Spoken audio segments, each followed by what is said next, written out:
নমস্কার, আপনাদের সকলকে এই চ্যানেলে স্বাগত জানাই। আজকের মূলত আলোচনার বিষয় হবে অকাল বোধন সম্পর্কীয় কিছু সংক্ষিপ্ত তথ্য। যে অকাল বোধন কী বা অকাল বোধন কাকে বলে। না, এখানে অকাল শব্দের অর্থ হচ্ছে অসময় এবং বোধন শব্দের অর্থ হচ্ছে জাগরণ।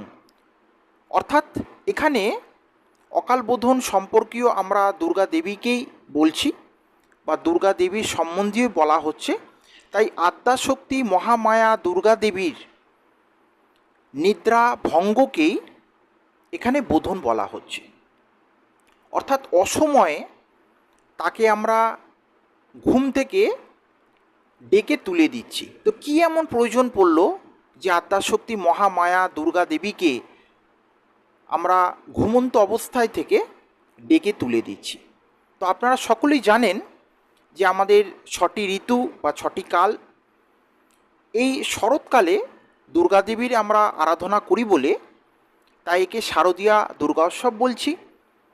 আবার একই রূপে বসন্তকালে দেবীকে আমরা পূজিত করি বা পূজা করে থাকি, তাই একে আমরা বাসন্তী দুর্গাদেবী নামেও আখ্যা দিয়ে থাকি।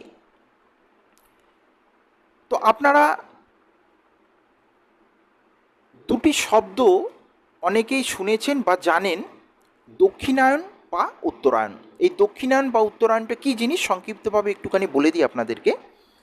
না, শ্রাবণ মাস থেকে পৌষ মাস অবধি এই সময়কালকে দক্ষিণায়ন বলা হচ্ছে। অর্থাৎ সকল দেবদেবীর বিশ্রামের সময়, তারা ঘুমোচ্ছেন, বিশ্রাম নিচ্ছেন। আবার মাঘ মাস থেকে আষাঢ় মাস পর্যন্ত এই সময়কে কালকে উত্তরায়ণ বলা হচ্ছে। অর্থাৎ সকল দেবদেবীরা ধীরে ধীরে নিদ্রা থেকে উঠছেন বা জেগে যাচ্ছেন।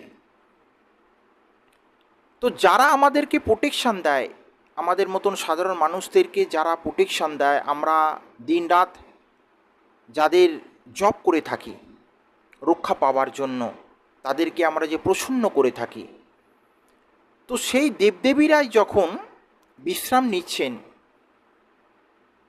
তো সেই সময় যমরাজ বা অন্যান্য অপদেবতারা এই পৃথিবীর বুকে বিরাজমান হয়, পৃথিবীর বুকে ঘুরতে আসেন।